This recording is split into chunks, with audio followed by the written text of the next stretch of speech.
All right, welcome everybody. We're continuing with Clashing Worldviews in the U.S. Supreme Court. I was gonna finish up chapter 3, but quite frankly, what I was gonna talk about in chapter 3, we're gonna hit it in chapter 4, so we're just gonna go straight to chapter 4, okay? Chapter 4 is the chapter dealing with Deshaney versus Winnebago County, or Winnebago County versus Deshaney. And this is a child abuse case. Okay, you can check it out in the book if you want to see all the details. But to make a real long story short, Joshua Deshaney was a little boy. I think he was 4 years old, and he was abused. His mom had a boyfriend, and the boyfriend basically abused him. And the social workers came, after reports of the abuse, and reported it, didn't do anything about it. They came back again after his brain was severely damaged by an abusive beating. And they basically took a report on it, and basically he ultimately was removed from the house to have medical care, but not until he had severe brain damage. And he died at about 35 years old a few years ago with severe brain damage. Okay, so the issue with the case is, was the state negligent in this and warranting basically federalizing or nationalizing child care intervention in the case of abuse? Okay. This is a case that I remember when I had to analyze it back in grad school, and my professor, James Davids, who was one of the co-authors in the book, he said, this case tends to trip up a lot of Christians who have really, really big hearts, because the Supreme Court sided against Deshaney in favor of Winnebago County. And William Rehnquist wrote the majority opinion on this, and Blackmun wrote the dissent. And so the first part of you goes, okay, that's wrong. In fact, Blackmun said famously in his dissent, poor Joshua. In other words, he wasn't going to get a remedy for the case, okay? But the way it was decided by Rehnquist was, is it the purview of the national government to get into the child care business? Okay? And that's how he came down on this, because he recognized a number of problems would ensue. Okay? If the national government is empowered to override the states when it comes to child abuse issues, states are probably not going to get involved as much, because their hands will be seen as dirty, and they're going to get sued like crazy, and it's going to be a problem. Okay, so in other words, the concern was social services is going to be totally wrecked by this. The second issue is from a constitutional perspective. Okay, this would weaken federalism. Okay, what is federalism? Okay, the idea that you've got a national government and state governments. Okay, so if the federal government starts getting into the child care social services business, it's going to basically cause state power to get weaker and the national government to get a lot stronger. Okay, wrecking the balance within the Constitution's structure, preserving federalism. The third issue, and this is the issue that as conservative Christians we would resonate with, is whose responsibility is it to raise a child? The government's or the parents'? And all of those reasons caused Rehnquist to decide the way he did. Okay? And again, if you're like me, the first time I looked at this case, I'm like, that was decided wrongly. But if you understand the logic that Rehnquist was working with, it was very much in alignment with a conservative Protestant worldview. Okay, just from a parental standpoint, who is best able and who has the responsibility to take care of children? Parents. right? From scriptural perspective, okay? And that's what he was deferring to, okay? And again, this is not an easy case. I don't like reading about it. I've done a little backstory of Joshua Deshaney's life. And in fact, Rehnquist, when they were having what they call, when the lawyers were arguing the case before the Supreme Court, he was the first one that said, poor Joshua.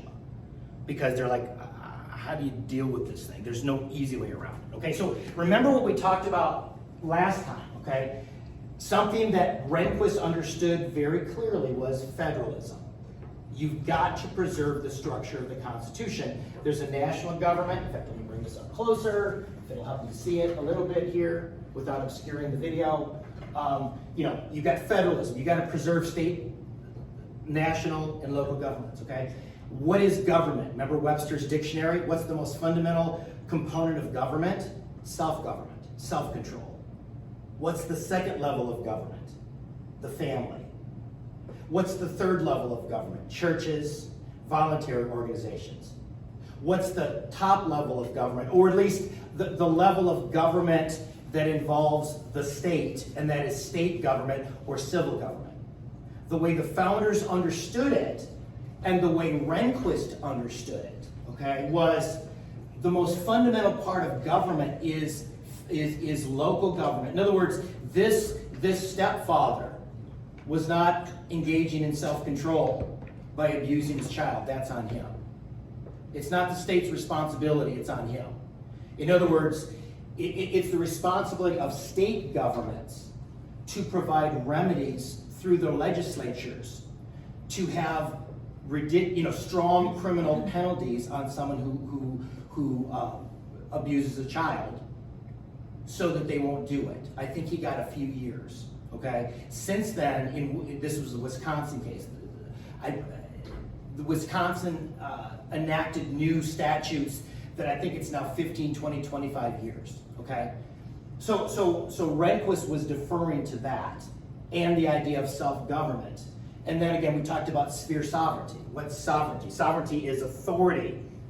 So from a biblical perspective, we recognize the sovereignty of the individual. I am individually morally accountable before God and to other people for my actions. Second of all, the family is morally accountable before God to raise children. It's not the responsibility of the state to raise kids. Now, if you're a communist, yeah, you would think that. But from a biblical perspective, okay? And then there's church government. There's things that uniquely, as a pastor, I'm uniquely responsible for, or we are responsible as a local church, and then there's the government. Okay, so all of these are in play in Rehnquist's mind as he's trying to navigate this. Okay? Because again, there was the very real issue. If you decide for Joshua Deshaney, and your heart goes out to the young man, okay? Now the national government is in the child care business. What's the worst that could happen? Right? And again, if you know anything about tort law, and in other words, lawsuits against corporations, lawsuits against businesses, lawsuits against states, the Rehnquist was very concerned. If you open that door, it's going to basically cause your social services to stop intervening. Because if I intervene in any little way and something goes wrong, we're going to get the pantsuit off of us. So, okay, do you see that? Okay, so again, I encourage you to go read about it. And we didn't get graphic, but I mean, if you want to find it, you can find it. It was pretty bad what this guy did to this kid. Okay, to where the kid was basically brain damaged and mentally incompetent the rest of his life. So how do you deal with this? Okay, so let's just talk about it a little bit from a constitutional perspective.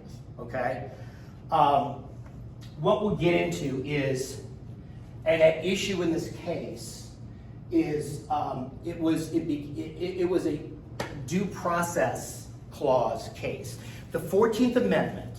Okay, there were 3 amendments passed after the Civil War. The 13th Amendment, the 14th Amendment, the 15th Amendment. What were they trying to do? They were trying to give legal status and protection and citizenship to the emancipated African Americans. 13th Amendment gave them citizenship. 15th Amendment gave them voting rights. 13th Amendment, which is the most important, at least for Supreme Court jurisprudence, it gave them equal protection under the law. It gave them due process rights. What's due process? You have a right to an attorney. You have a right to a jury trial. The police are limited by warrants if they search your house. Think the Bill of Rights, okay? Things like that.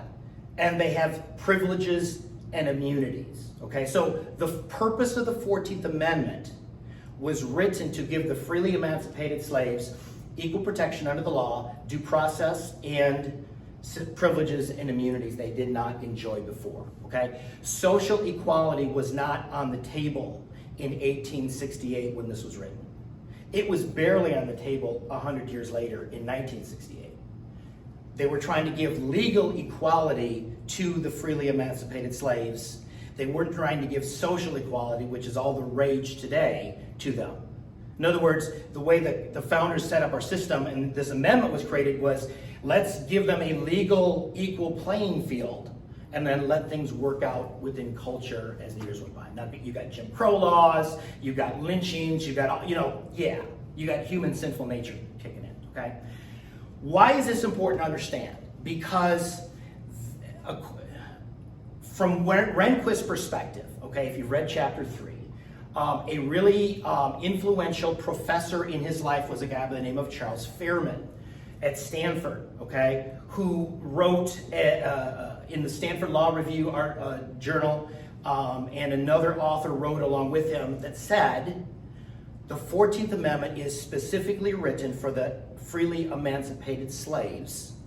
It was not meant to be a charter for action for the Supreme Court for every social cause that's presented to them, okay?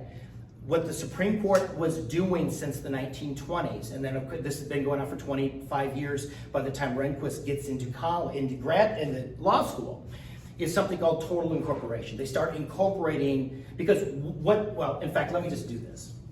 This is probably easiest to do, okay?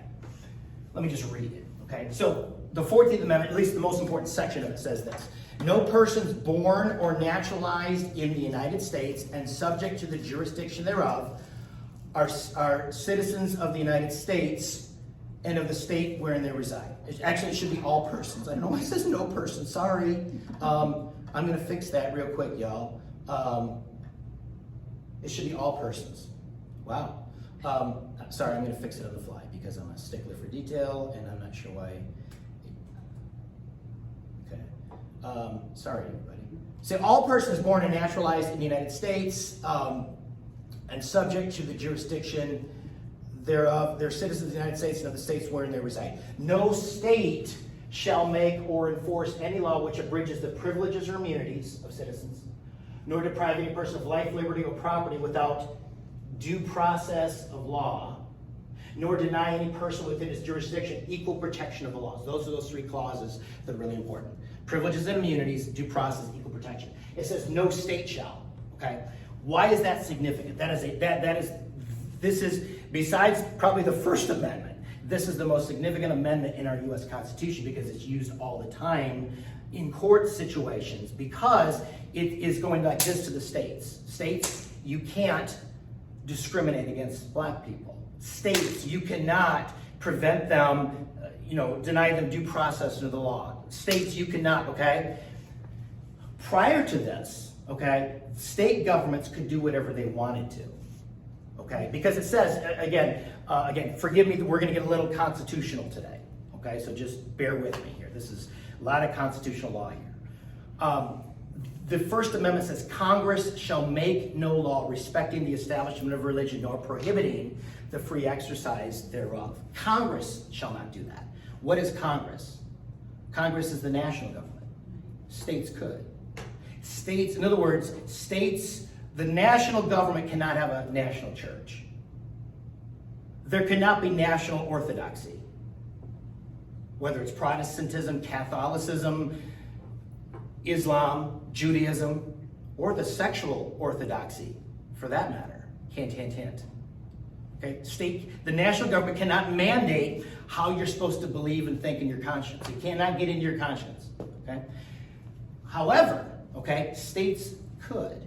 So what did that mean? That meant that states had state churches. In fact, it was not until the 1830s, some 45 years after the Constitution was ratified, that the last state churches stopped within states. Some states, advocated the Anglican Church. Some states advocated the Catholic Church. Maryland was one. Okay. In other words, if you were non-Catholic, you did not have privilege. Okay, or taxes were used from the average citizen to go to the Catholic Church or to the Anglican Church. That was okay. That's why the 14th Amendment is so important to understand, because Debbie's looking at it like shock. The reason it's shock, because you're living in a post-14th Amendment world. In a pre-14th Amendment world, states could have, there's no reason why they couldn't. Whatever the legislatures wanted to do as far as religion, they could extract tax dollars to support missionaries and whatever they wanted to do. Okay? The national government can't, but the state governments could. When did you say this stopped? Well, the 14th Amendment was ratified in 1868. Again, the Civil War changed. They were still paying state churches when? It was the 1830s. Oh. Ratified when? Huh? It was ratified when? In 1868. Okay, so, wars tend to disrupt lots of things. And one of the things that the Civil War did, besides killing 500,000 people, okay, is alter the structure of the Constitution. They had to. In other words, for the African Americans, they had to. They had to do this to give them equal legal footing under the law. Okay? So, but the issue then is, okay, no state shall do that. Okay? So that was going like this: the states, you cannot discriminate against black people in these various areas. What the courts started doing is they started applying all persons born and naturalized in the United States. Again, and they began to expand the definition to include not just African Americans, but all persons. Joshua Deshaney, who was an abused child. Corporations are people too.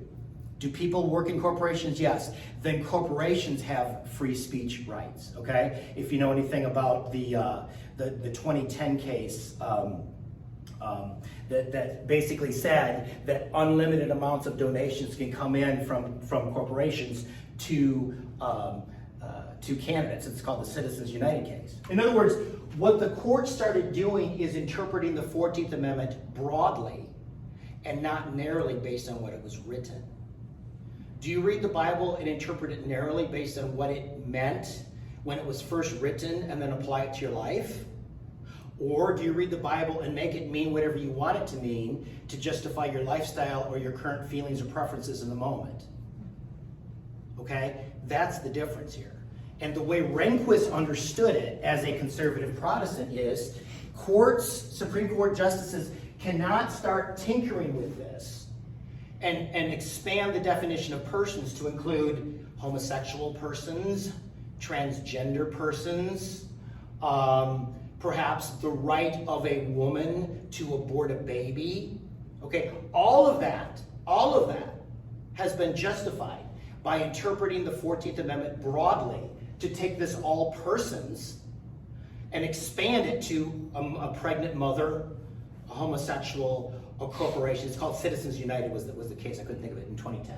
Okay, and what they do is they start what they call incorporating the 14th Amendment to limit state governments from preventing certain things that they normally had a right to modify however they desire. Okay? So Rehnquist was of the training in Stanford. No, you don't. In other words, if corporations want due process rights and want to limit state governments, if homosexuals want due process rights and limit state governments, if pregnant women who want to abort a baby want the right to abort a baby, get your own amendment. In other words, that's how you do it. In other words, if you want to preserve the structure of the Constitution, you get an amendment. You don't use the 14th Amendment like a rubber band, and judges do not go in and manipulate it based on how they think society's going. Okay, you get an amendment.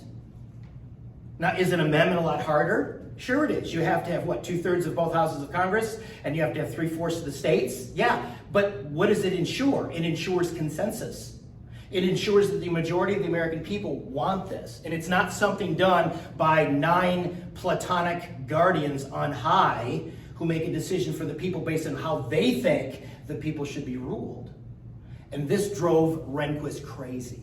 Okay, when I say crazy, I'm just using a little hyperbole, people, okay? But in other words, he was like, because again, he looked at the Constitution like a covenant. Because again, his Puritan background looked at state constitutions, local constitutions, national constitutions were like covenants, like God and his people. In other words, you have to, if you're going to modify, you do it based on what the covenant provides. What does the covenant provide? It provides 2 ways that you can change things if you don't like it in a country. You can do it through legislation, which is more temporary, but you can do it that way. Sure you can. But ultimately, you do it through amendments, okay? It's slower, it's more frustrating, it's harder to do, and that's exactly how the founders set the thing up. They did not want radical social engineering happening in a culture without the consensus of the people, and they made all kinds of hoops there you have to go over those hoops in order to get there. But the assumption is by the time you get it, that means most Americans want it. Because again, congressmen will vote based on public opinion on something. Does that make sense? Okay. So I'm trying to show you the 14. It's really, again, we're going to go constitutional law today, a lot more than theology probably. But you have to understand this because this explains Obergefell v. Hodges. This explains Roe versus Wade. This explains just a number of current hot-button cases.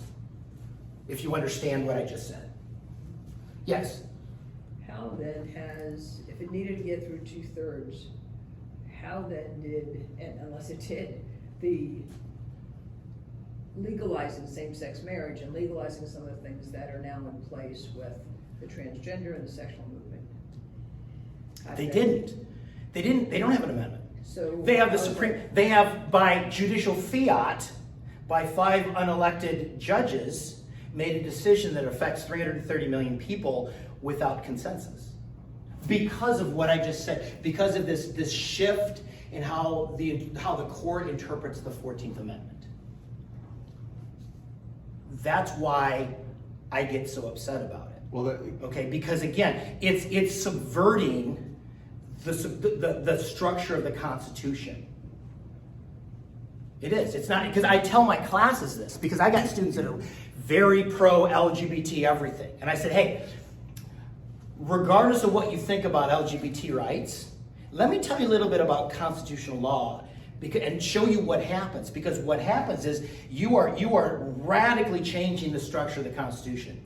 You are reducing federalism now, the ability of states and the people within the states to make decisions based on how they want on various social issues like this.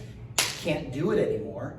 And the size and the scope of the national government that has to mandate and has to enforce all these rules just got bigger. So just because you might be pro-gay this or pro-abortion this, realize it's causing the federal government to become a leviathan. Okay, and just because you got your right, but now the federal government is much stronger. Now, of course, they don't understand that, or at least they look at that and they say, well, at least the pro-gay cause got their rights. Yes, question. Yeah, but the expansion of their rights can violate the conscience of other people's rights. Right. And the law, should be a law to make you violate your conscience. You have a right to your freedom. And we talked about this a little bit last week. Bill presented the question as far as how can some of this stuff stand, and we talked about the current presidential administration. It all has to do with how they interpret the First Amendment. Okay, from a conservative Christian standpoint, and this I believe is yours. Okay, the freedom of worship, the freedom of religion, the freedom of conscience is the first freedom. And everything flows from it. In other words, it came first logically, because what you believe is most important, you're going to turn and talk about, and then you're going to assemble together with people of like beliefs, and then you're going to challenge the government based on your beliefs and what you think is right. In other words, it all flows from that First Amendment, what's between your ears right here, okay? It comes first lot. In other words, if you lose freedom of conscience, you lose freedom of speech, you lose freedom of assembly, and you lose your ability to challenge the government because you're no longer politically correct. Does that sound familiar? Okay. It comes first historically too, because again, the early colonist homes, they were pilgrims, they were settlers, they were pioneers, they were entrepreneurs. In other words, they came here to be free from government coercion of their conscience. Okay, Daniel, that's called the first freedom view of freedom of religion. But there's a second view, and this is where the Biden administration looks at, and this is where many of the Supreme Court look at, is they look at Article 18 of the Declaration of Human Rights in 1948 by the UN, where freedom of worship and freedom of religion is only one of a constellation of rights. In other words, there's nothing higher. The First Amendment, there's no hierarchy in our amendments. I want you to know that. It's not like the first is better or the first is higher and everyone. But if you understand it logically and historically, you can understand everything flows from that first right. Okay? The Biden administration, the Obama administration, many liberal progressives that are on this court, they take the UN version of it, and that it's one of many. So when freedom of conscience comes to the intersection with LGBT rights,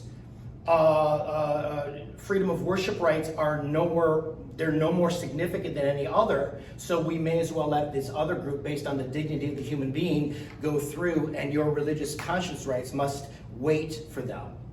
It's a different interpretation. Suffering. Why is that problematic? It's problematic on a couple of ways.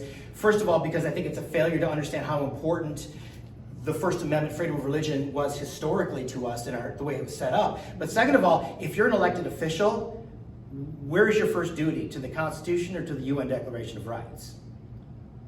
It's to the Constitution. It's like, wait, we didn't, right? Aren't you supposed to uphold we're swearing to uphold the UN now? Okay, so it's a different view. But again, a lot of it's secularism.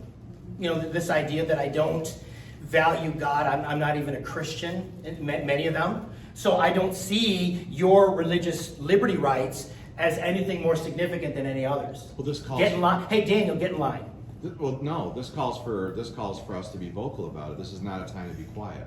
Yeah, it's time to educate people and let them realize that if you, and I do this with every one of my classes. I want you to know that as I try to help them to understand freedom of conscience is not like a constitutional redundancy, because every textbook I've ever taught from a secular school, and it's like they always talk about freedom of speech first, and freedom of religion is kind of down there. And I go, no, hold on. Let me just show you the implications. If you lose this, you lose this. And then you understand that? Every dictator that's worth his salt allows you to have freedom of worship. As long as you keep it between your ears and you keep your mouth shut, you can freely worship God however you want. But don't you dare bring it in the public space. See, the First Amendment gives us freedom of religion, which is far broader. A right is that you can publicly speak it from the housetops if you want to. Okay? Now, not too many decibels at night because you'll offend, but you know what I'm saying. You can freely, but freedom of worship is what the Obama administration began to advocate, and the current administration advocates is it's a much more narrower view of religious liberty, and it says, hey, as long as you keep it in your church, as long as you keep it in your house, as long as you keep your mouth shut, fine. So, when you've got Sawyer, Harvard, Lakeside, Three Oaks, all these communities coming together, supporting that, you got drag queens coming in to celebrate their rights, because this is the weekend that Three Oaks is celebrating all of this. You've got a church in downtown Three Oaks with their flag, and a bunch of these are probably Christians supporting this community, because you're bringing the communities together. So we as Christians, what do we do with that? Because you got drag queens coming in, the whole town, this whole weekend is being run, it's for them. None of us, there's no place for us right now, because the whole town is there opening businesses and everything are being open to support this. And we've got communities that are supporting these little flags that are all over the place. And it's like, I don't get this. We're allowing this, these communities came together to support this weekend. And everybody's sitting back like it's okay. And I can't even walk downtown Three Oaks because they're overtaking it this weekend. Betty and I cannot, what do we do with that? Well, I think there's a number of things you can do. I mean, you can Go in there with my American? No, you need to contact leaders of businesses and political leaders and educate them on the dangers of this. No, I mean, seriously, it's not going to get any easier. No. In other words, we either do it now, because you tried to do this 5 years ago when it's even more entrenched, it's going to be far harder. You literally take them and graciously talk to them and say, listen, because of the rights of children, what this does for children, harms them, how this affects women's sports, how this affects women in bathrooms. In other words, appeal to them from a prudential, hey, practically speaking, this is harmful on a multitude of levels. Why do you do this? And also, I would also come with an alternative. In other words, come with an alternative weekend that you propose that would be something that the community would embrace and would be somehow God-honoring. How about this? Bring a flag that says roosters don't lay eggs. Stop enforcing your delusions. Yeah, but you're dealing with such strong mindsets. No, but again, this is where we as Christians need to be educators of other people to talk to them about it. This is discipling nations. And it may not be chapter and verse from Scripture, but again, challenge them on it. Again, I could say 3 areas at least, 4 areas, because Doc's here. Children, what does it do to children? What does it do to female sports? What does it do to the safety of women in bathrooms? It harms people medically. Those are at least 4 things I could think of, okay? Is that we are not human beings in a body. Human beings are a body. We're not a disembodied, hey, I can just create whatever I want. No, human beings are a body. And so what you're doing is based on a lie. So those are 5 things. It's a lie, children, bathrooms, sports, medicine. Those are 5 things you can educate them with. And then I would come up with something, a weekend where you'd like to do something that is God-honoring, but it's something, yeah. In other words, I know for me as a leader, you know what's hard for me? When people come up to me and say, we got a problem here, we got a problem here, come to me with solutions, preferably 3. Okay? In other words, come with solutions. Yes. You'll earn their respect. You will earn the respect of leaders and business leaders. Yeah. Because if nobody does it, Right. okay, the whole momentum for the whole corporate world is, it's all about money. It's not really on morals. Some of them could care less, but they know everyone's on the gay agenda hype train, and so it's profitable. They may not even have a dog in the hunt other than that. And that if we don't do it, who else is going to do it? And it's never going to get any easier than now. Right. 5 years from now, it's going to be far. If we don't do anything, it's far harder. I'll give you 2 examples if I can real quick.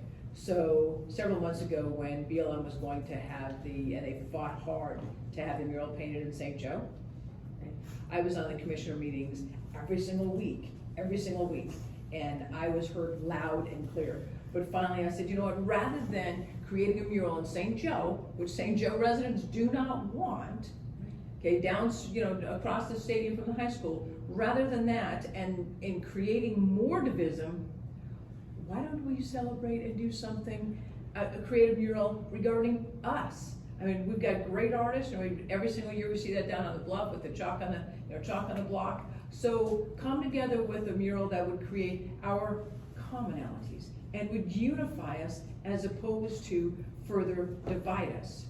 And you know what, it wasn't only me, but I mean, I fought loud, and I was even called out in the newspaper, but they didn't paint it. And they are looking at doing just that by next year. They hope. See, that is a perfect example. I didn't know that. Why do you tell me stuff like this? That's really cool. But That's that's in the a, newspaper, I was blasted in the newspaper. that's a great Blasted. example. No, but that's a great example of challenging something with truth and providing a solution. So think through. You are Miss, I love hospitality and I love to gather people together. Okay, that's your thing. Think of it from a community perspective and give them 3 alternatives that they could do in place of something like that. Yeah, I mean, what does the In other community words, want? if they reject it, fine. But in other words, that's the pushback. Challenge them on truth, give them the reasons why not to, and then give them solutions. The thing I got to give them credit for, they're highly organized and they're highly in agreement with their agenda. And they're highly motivated. They're highly motivated. And I think motivated. that speaks loudly against us as believers who know the truth, who have Christ, who have wisdom, who have insight, who have been given all the things for life and godliness, and who can't even get on the same page together, which we need to do. It's a correction toward us to say that we need to loudly be working together to promote God's agenda for us here on the earth. Well, here's the other thing, though, just an observation, okay? If you are secure in who you are, you don't need to trumpet it to the world. You don't need corporate sponsors. You don't need parades. You don't need a weekend in a community. In other words, but if you're very insecure in your security and and the lifestyle that you're embracing is so big, it's too big for your shoulders. In other words, you have to find justification outside of yourself to legitimize it. That's problematic. In other words, I don't have to go around and say, I'm a Christian, I love Jesus with all my heart, and I'm a biological male, and I'm married, and I love, you know what I'm saying? Because I'm secure in myself. But people that do not find the security in God will seek justification from something bigger than them because the self is not big enough to contain that lie. So they'll look to corporate sponsors, they'll look to local communities, they'll look to the law, they'll look to government to provide the justification for a lifestyle that is not right with God, when what they truly need is justification before the Lord, and then there's contentment. You don't have to keep blowing your own horn. I mean, personally for me, okay, grace, everyone watching this. But if someone has to champion who they are all the time, I'm like, that's a pretty insecure individual. Because if you're secure in it yourself, you just do life and do what you do, and that's part of the other issue that we're dealing with as well. Okay, you've got to understand that is driving. Yeah, they're motivated, but part of their motivation is they're looking for justification outside themselves because their self is not big enough to embrace a contradiction of God's created order. Right. Okay. You almost sound low that you're taking a step back. You're encouraging kind of to go in and say, hey, wait a second, this isn't right. If we don't correct it now, 5 years from now, it's going to be harder. And to take action and to say something. And yet, by what you're saying right now, it almost That's just an observation. That's not as much an action-oriented statement. It's more of just an observation to understand where they're coming from and what drives them. I believe a lot of what drives them is insecurity and seeking justification or validation outside themselves because their own current life and existence is not strong enough because, again, they're not finding it in God.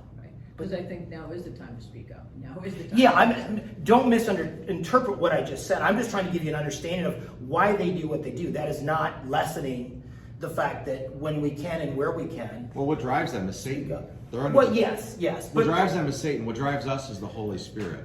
And the Holy Spirit is not going to compel us to sit around and just idly observe this and not come up with a solution. It says the religion that God counts as faultless. And I don't even need to read to think about these things. It just comes out of me naturally because the Holy Spirit lives in me. It shouldn't be hard for a believer to just think, hey, we have to look after what is being legalized to oppress our ability to live our life freedom. In other words, if I want to create a food truck or I want to do something to go out there, I better be prepared to have a family of believers that are going to back me up when I get persecuted and go to jail, and not go, oh, let's just comply with insurance mandates and government mandates for we get in trouble. No, we have to stick together for what's right, regardless of the consequences like they do. See, that's the thing is when the push comes to shove, the church has kowtailed down to mandates and to things that the government's push that are against the right to our conscience to do things that we're supposed to prescribe medicine that helps people. And we've done nothing about it except remain silent. And when the boat starts to sink, it's too late to be thinking about it. That's why I'm bringing it up with passion now, because the fight is now. Yeah. It is now. So- It's going to get worse, like you said, 5 years from now. Tani, we've just teed up the ball for you. All you gotta do is hit it. Seriously, just teed it up. But to be honest with you, I don't But I mean, feel that's, adequate those at are, all. that's what That's needs just to be being done. honest. Challenge them on the lies and the problems, and then give them a solution. I mean, I have a sister that goes to, when she goes back to Alabama, and she's got 2 gay guys that can't wait for my sister to come home because she pours out her hurts to them and they comfort her. So my response to her is, well, biblically, you shouldn't be doing that. I said, because they're not, you need to be going to God. I said, God loves them, but they're not your source to help you with your pain. But it's like I put this barrier up between her and I now, because I stood, she doesn't need to be going to them for help, because they're not her source. You know, she's telling me how she's praying to God, but she goes to them because they're accepting her and loving her for who she is. So I get why that's happening. She doesn't feel it maybe through her family. I don't know what, you know, there's a problem there, but, you know, but I created a barrier Yeah. by standing up and It's okay, saying you that. keep speaking truth. You know, at the risk of repeating myself, the culture may be blowing contrary winds toward us, but we live in His world. We live in God's world. And so ultimately truth is on our side. Ultimately it's good, ultimately every lie, every falsehood, every perversion, every wink and nod, it's going to be exposed, it's going to be dealt with. God will have the last word. And that should encourage us and embolden us to keep speaking. And if somebody doesn't like it, hey, Jesus said it real clearly in John chapter 3. People love darkness rather than light, and they choose to live in the shadows and in the dark, and it is what it is. How do you get healed? How do you get changed? How do you come into the light? You say, hey, yeah, I'm not right before God. Yeah. You know, one of this, go ahead, Deb. Oh, I'm sorry. You said you and Betty couldn't go down there. Do they take tickets or? No, we can go down there. It's just. Well, but you they can go take it prayer over. and be in stealth Right. and go in there and Maybe invade Sure you their can. land. Yeah. Or you And- set up a prayer booth there. Pray for Right. people. There you go. Do dream interpretations. We went to a psychic fair with dream interpretations. You wouldn't believe how many outcomes we had, great outcomes, when we started prophesying and telling the truth against the psychics. Yeah, those are things, But go in. be led by the Spirit. I cannot stress that strong And I enough. was going to say. Do what God is telling you to do. Okay? Be open to Him. Don't be passive unnecessarily. But also don't be presumptuous. I'm just, well, that's not Well, God. and I wasn't aware. Hey, Peter, put away your sword, bro. I wasn't Okay, aware. Malchus, I fixed his ear. Leave him alone. Oh. Yeah. Well, it just boggled my mind because she's the one that was making me aware, and I said, Yeah. all of these communities are Yeah. coming, so it just kind of blew me away because it's like, I know from being involved in a garden club and everything, they all support this stuff Yeah. without me even saying anything because they're helping it, but I am involved in something. Love tells somebody who's driving their car and heading to a road where the bridge is out, stop, you're going to hurt yourself. Love does that. Yeah. Okay? Love tells somebody if they're on their way to some form of disaster, I love you enough to tell you the truth. We live in a love is love wins culture, and that's, in other words, what the ultimate is love. No, the ultimate isn't love. The ultimate is truth. We live in God's world. If you keep going this way, it will destroy your soul. And before it destroys your soul, it'll destroy your emotions and relationships and all kinds of things. Because despite inflation, despite the current administration, the wages of sin is still death. You can't rescind that.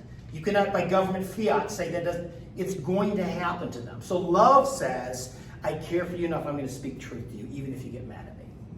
But love wins. Again, Yeah. what is ultimate is not love.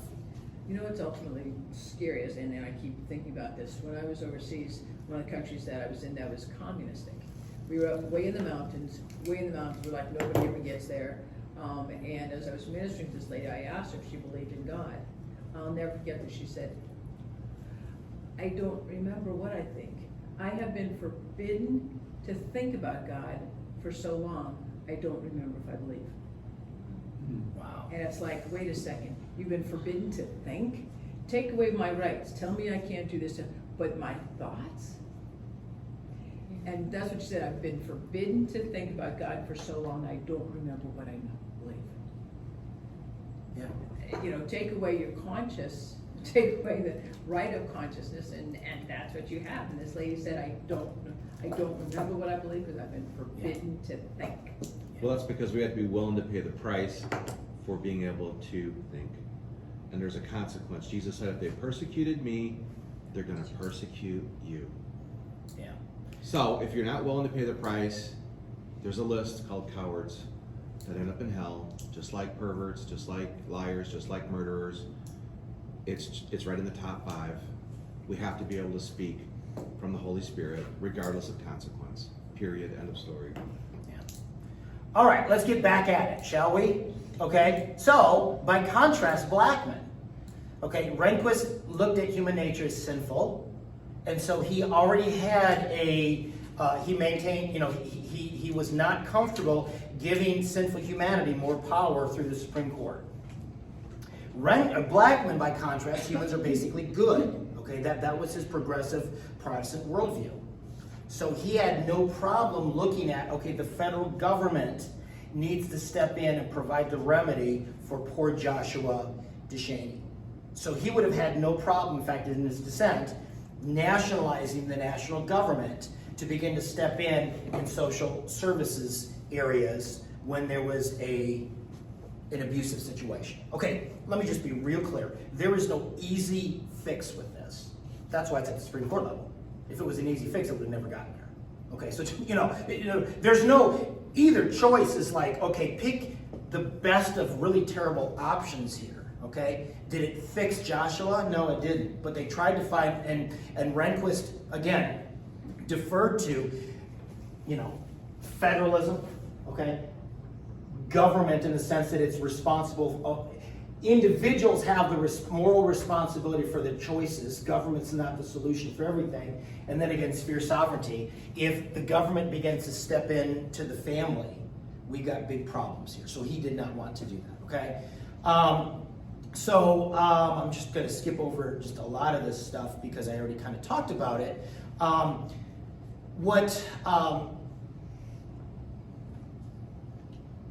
Blackmun looked at the 14th Amendment's equal protection, due process, privileges, and immunities clause, and he said that's a charter for action. In other words, that's a charter for action for Supreme Court justices to start remedying situations. In other words, there's no limit on the Supreme Court. In fact, that emboldens us to start giving rights to people whose rights were, in their opinion, hindered by the states. Rehnquist, on the other hand, said, again, I'm just reading this, the drafters of the 14th Amendment did not intend to alter the relationship between the states and the nation, except in limited application, and that was the matter of slavery and involuntary servitude. So there was a school of thought, and Rehnquist embraced it, and he was taught this at Stanford, is the 14th Amendment is for emancipated black people. It's not for every person that is aggrieved and suffering a grievance to go and begin to strike down state laws. Get your own amendment, is kind of how he thought. Okay?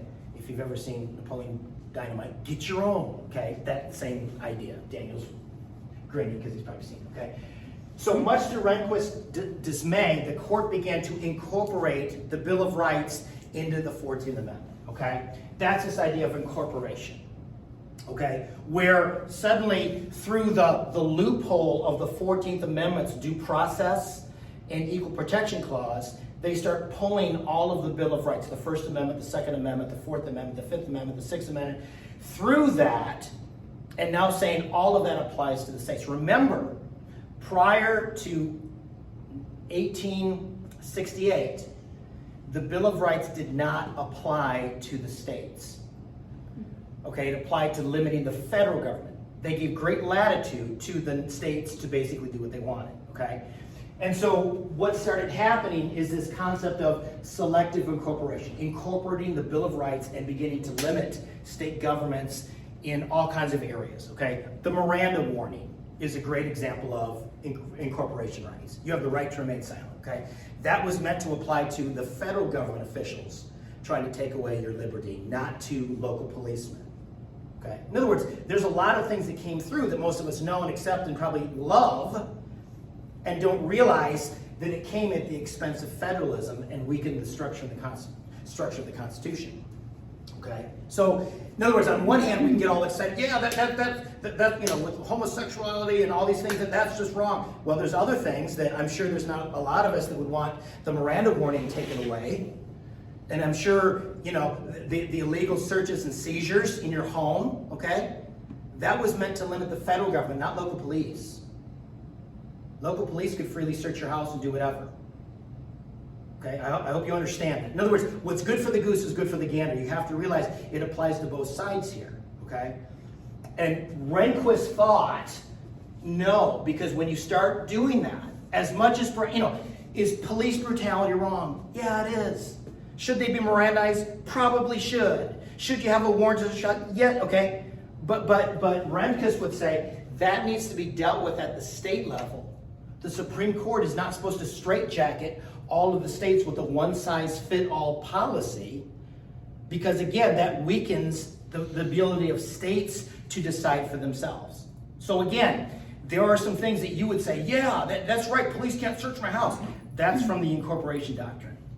That's by using the 14th Amendment as a portal to suddenly start limiting the states doing certain things, okay? Can state legislatures create legislation to provide Miranda warnings and warrants and prevents, you know, use of? Yes, they can, and yes, they should. But that's how the framers set up our system of government, is states are like social laboratories. What's working in one state, other states can begin to emulate, like, oh, I don't know, maybe Florida and their mask mandates and the critical race theory banning and different things. In other words, other states will look at that and go, I don't like that, or I really like that, let's do that. That's how it was meant to be. It wasn't meant to be 9 unelected judges making decisions for the rest of us because we're too foolish to know what to do. Okay? Does that kind of make sense? Doesn't the Fifth Amendment give you the right to remain silent? It does at the federal level, not at the state level. Now, it's again, there's a Supreme Court case that did that in the 1960s. But that was originally for federal officials, not local police. Does it state that in the Fifth Amendment? Huh? Does it state that it's for federal level only in the Fifth Amendment? Yeah, it's all the original Bill of Rights. And there was a Supreme Court case called Barron versus Baltimore in 1833. Oh, sorry, did I switch? Go back one slide for me. Is this the one? No. Was I here? No, it's what you just showed Rehnquist believed and didn't believe. Sorry. That's There, okay. sorry. So yeah. So in other words, your lights are going on. You're seeing this. Is that right for you to not have, you know, illegal searches and seizures was meant for the FBI to not do it, but not local police. Again, state and local governments should provide safeguards for you not to be illegally searched by the police, but that was always meant to be at the state level, not at the national level. The FBI could. That's what the Fifth Amendment originally limited. There was no FBI in 1787, let's remember. But again, a federal official, but state officials could. State laws prevented that. Okay, in other words, state laws and state legislators looked at the original Fifth Amendment and said, we need to have that here. So don't think that they didn't have that protection. Most, if not all of them, did. But the Supreme Court in a 1960 decision, forgive me, the name escapes me, said now the Fifth Amendment applies to local police. And the Fourth Amendment's for the illegal seizures and searches, right? At the federal level, not at the state level. How would it apply So they just for the federal? could come and search your house. So, I mean, But again, remember, state governments prevented that as well through their own legislation.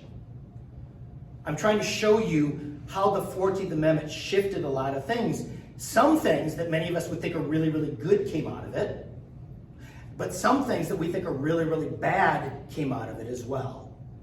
Okay, you've got to see both to get an accurate picture of the truth and reality here. So in other words, on one hand, you're like, oh my gosh, with gay marriage or whatever, but on the flip side, there's another part of you that bristles and goes, wait a minute, hold on, no police is going to come in and out. The 14th Amendment and selective incorporation made that possible. Police were brutalizing the accused in back rooms, beating them up or whatever to get a confession. Okay? They could do that. Happened to black people, happened to white people, happened to all people. And a 1960 Supreme Court case said that's a violation of the 8th Amendment, and that's a violation of the 5th Amendment. I plead the, right? The idea of I plead the 5th, that understanding within the average American has only been around since the 60s. Prior to the 1960s, I plead the 5th, the average American didn't have a clue and could have cared less, because that just limited the federal government. That didn't limit the police.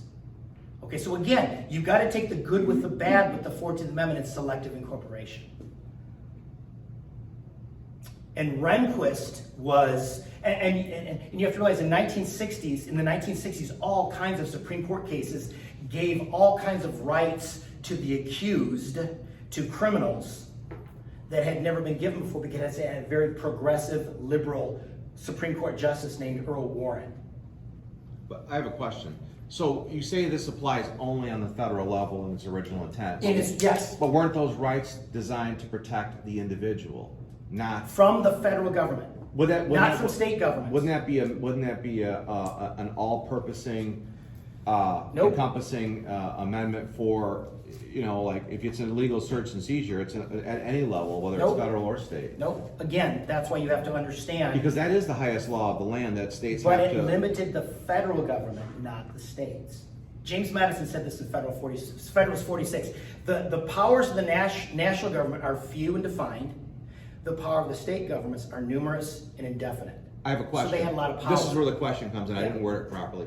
But don't the states have to framework the laws that are subjected under the principles of the highest law, which is the Constitution? They cannot deviate. They swear an oath to They the cannot Constitution. deviate from the highest law. That's Article why I'm 6, saying, the how could it Supremacy not- Clause. But it doesn't mandate that they have to follow in lockstep. That's not. I don't agree with that. That would be self-refuting in itself, because that is the highest law. I'm trying to show you constitutional law, my friend. I know, but that's what I'm exactly saying. how it's set up. It gave the states great latitude. It didn't give the states the right to violate the Constitution. No, of course it didn't.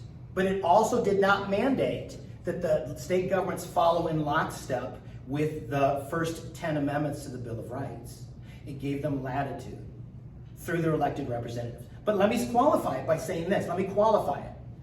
But they tended to follow the Constitution because of its wisdom and because of the way it was set up. So it was not unusual to have a number of state laws and ordinances and local governments that paralleled the Constitution. What you're saying is the states have a right to violate the Constitution on their laws. No. Explain how. I'm saying the states were not mandated to adhere to the first 10 Bill of Rights, because again, that's how the 14th Amendment changed it. Again, for better and for worse. It's both. You have to have the whole enchilada here. I'm not saying they could violate it. Of course they couldn't violate it, and it was up to the Supreme Court to make those decisions. But the way Rehnquist understood it, the way conservative Protestants understood it, it did not make the 14th Amendment through the Due Process and Equal Protection Clause. We haven't even gotten to why they don't use privileges and immunities right now, because they don't. They haven't used it since 1873. But they have allowed, again, a lot of state laws to be struck down. There was a lot. People complain about police brutality today, and they don't know their history. Bless their hearts. They really have not read, what happened in the Jim Crow South and what the states were allowed to do. And again, that was in violation of the 14th Amendment. But the police were brutalizing people talk, okay? Is that a violation of the Constitution? At the federal level, not at the state level. If you got a beef with it, Daniel, take it up with that state legislature. And see what the Supreme Court started doing is, okay, if state legislatures aren't changing, we're impatient for social change, we'll do it at the top level. And Rehnquist was like, no, that's not how you do it. You do it through state legislatures. The court doesn't do that. So what are we learning today? We're learning that the sword cuts both ways. The sword cuts both ways. Any other thoughts on this? I mean, I'll keep going, but you're starting to understand a little bit of constitutional law perhaps you've never recognized before. And a lot of it has to do with the 14th Amendment. Can a state allow the police to brutalize a defendant in a black room, bright lights, a lot of smoke? Yes, they can. No. But let me finish. But can you challenge that in court? Yes. It got challenged in court, and the local police got a slap down. The state legislatures got a slap down. Now all states must enact laws where a defendant cannot be coerced. Okay? Should those laws have been on the books prior to that? Yes, they should have. But does the Constitution mandate that they should? The answer is no. It doesn't mandate that they should, but it allows, okay, if you're like, well, that's wrong. Yeah, that's what the courts are for, to challenge these things in an arena and begin to say, hey, wait a minute, hold on. But there are certain inalienable rights that must not be infringed. How can you say that the states don't have to adhere to that when those fundamental rights are the foundation and the principle for the entire United States of America? And I don't know about constitutional law, but I know the basics. I know enough to know just enough. That those fundamental rights are for every individual, that they're given God-given inalienable rights, that they can make a law that allows state police to intrude your house and violate the national highest law of the land. It just doesn't make sense. Because again, it's self-refuting. The original structure of the Bill of Rights, as written, limited the federal government, not the state government. I don't believe... Because the 10th Amendment said that, hey, the rights not expressly given, they're reserved to the states and the people. But they're not reserved to violate the individual freedoms that are... That's what the Constitution's for. The framers, as it were, teed up the ball. Okay? And they okay, here we go, states. Now it's up to you to hit it in your own way. And there's 13 of you to figure it out. We've laid the template, but it's up to you. And then that's why they provided the court system. So in cases and controversies of the very things you're concerned about, they went at the court level. But I'm also trying to show you how they interpreted it through the 14th Amendment. I mean, it's evolved since then, and what Pastor is saying is that it wasn't initially designed for the states. The states were allowed to do their own within that boundaries. That's my point. Right. Within the boundaries, which did not limit it. It says Congress shall make no law. Okay. And then prohibiting what? Whose rights? Congress, not state legislatures. Read it specifically. Congress. All right. Is there do Congress states... is not the state legislature of Michigan. So if you want to have a communist state, that's okay. If the states want to go beyond the boundary of the Constitution. No, because there's the supremacy clause, the Article 6. Okay, so that's what I'm getting at. But you have, prior to the 1960s, the Fifth Amendment was seen as to not apply to defendants in the back room with a police officer strong-arming him or her to testify. They gave the states that latitude. If you didn't like it, you could move. You don't like it in Louisiana? Go over to Illinois. If you don't like it in Illinois, go over to West Virginia. In other words, social laboratories. You have privileges and immunities as a U.S. citizen to pick up your stuff. I'm taking my ball and bat and I'm going home. So what if all 50 states become tyrannical? Then what are you going to do? Yeah, people either vote them out of office or you move away. Or use the Second Amendment, right? Like I said. But again, this is where the courts come in case someone like yourself that goes, cries foul. I'm crying foul. That's wrong. You go to the court. Prior to the 60s, the Supreme Court said we're not, and you have to realize, your lawyer is going to argue and go, oh, I know exactly what this was. This is a due process of the 14th Amendment. Because they have to choose. Where in the Constitution are you going to get Daniel his right? and they're going to look at the due process clause and say that's a violation of your due process. Due process says the Fifth Amendment applies, but then your lawyer's got to be smart enough to go, okay, wait a minute, hold on, the Fifth Amendment is written for the federal government. That's not a limitation against a local policeman. Am I going to win this or not? So in other words, they're groundbreaking cases that suddenly broke all kinds of new ground. And again, it cuts both ways. On one hand, we can be very frustrated about abortion, but you're obviously very frustrated about the Fifth Amendment. Or something like that. The states had a lot more power. And again, Barron v. Baltimore is the case. You can go ahead and read it, 1833. And in other words, something like this came up. This is pre-14th Amendment. And the court said the Bill of Rights does not apply to the states. That's constitutional law. I'm not frustrated about the Fifth Amendment. I'm frustrated what are the limits to the state's ability right. to deviate from the Constitution. You're thinking right, because you don't want the government to be a Leviathan.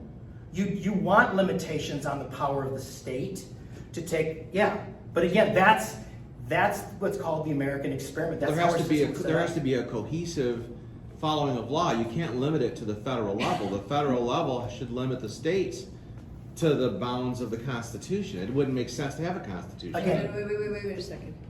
I'm going to challenge what you just said. Go ahead. Okay. The federal government limiting the states, what that does is empower the federal government, 9 individuals in the Supreme Court, to decide for the rest. That, I think, is a dangerous thing. No, you don't understand what I'm saying. I'm talking about the cohesiveness of the Constitution. We're a constitutional republic to keep the states from going beyond the bounds of the Constitution, not about being able to make laws that work within each state, represented by the people. There should be a foundation. Would any of us be supportive of the state of Michigan making the Assemblies of God, or the official church of Michigan, and fund us and resource us? Would you be okay with that? No. Okay. Why? From a constitutional standpoint, why? Because that should be the government should not be, because they would have power of influence on the church. Right. In other words, you just said it is not okay to apply the First Amendment to the state governments. They should be free to choose. That same logic is the same logic by saying the Fifth Amendment does not apply to state governments. Same logic. That's the exact same logic you just used. And prior to 1960, Supreme Court justices and most of America understood it that way. They did not apply it to the states to limit the Fifth Amendment or to limit states and policemen. I guess what I'm advocating for is a broader freedom for the individual rights and not government overreach of power based on the constitutional concepts. These truths are self-evident. I have a right to life, pursuit of happiness. In other words, I can have my conscience not forcibly violated by state or federal level. Why would the state be allowed to violate something that's constitutionally established? Because the Constitution prohibits the Congress to do it, not do it, not the states. And that's what I'm saying. Why is not? That's my whole point. That's how they. That's going back to the same. That's federalism. That's preserving federalism. That's allowing most of the power, most of the decision making to be done the states and the people of those states. If you, as a person of the state of Michigan, don't like it, you can either move or you can lobby your state legislature and rally the troops to get this to apply, to limit the Fifth Amendment, to limit the state of Michigan as it applies to the Fifth Amendment. That's how the Founders' Constitution is set up. That preserves federalism. So if Governor Whitmer, let me make an example here. If Governor Whitmer forces you as a pastor to have to marry gay couples, whether you're a 501c3 or not, forces you to violate your conscience, right? You're saying, based on what the logic you're telling me, and I don't have to know a lot to know the boundaries, you're saying the founders wanted to give the states that freedom, then you have to do it or move to another state. Is that correct? In the original, because she's got the right to do that. In the original, I've got a couple of options. I've got civil disobedience, which I'm going there when something like that happens. I'm not doing it. I can sue. I can approach my Congress, my local state legislature, And if I don't get a redress of grievances, then I can move to another state.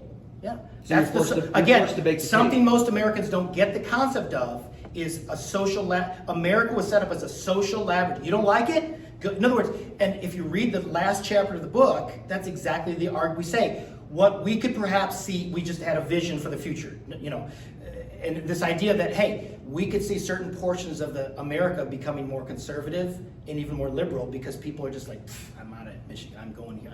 And because now you're going to see pockets of America reflecting stronger pockets of conservatism and stronger pockets of progressivism, and you're going to moving to states that are going to support that. Let's go Texas. Yeah. With that, I'm going to close for today, and we'll resume this next week. I hope you found this interesting. I had fun. Hope you did too.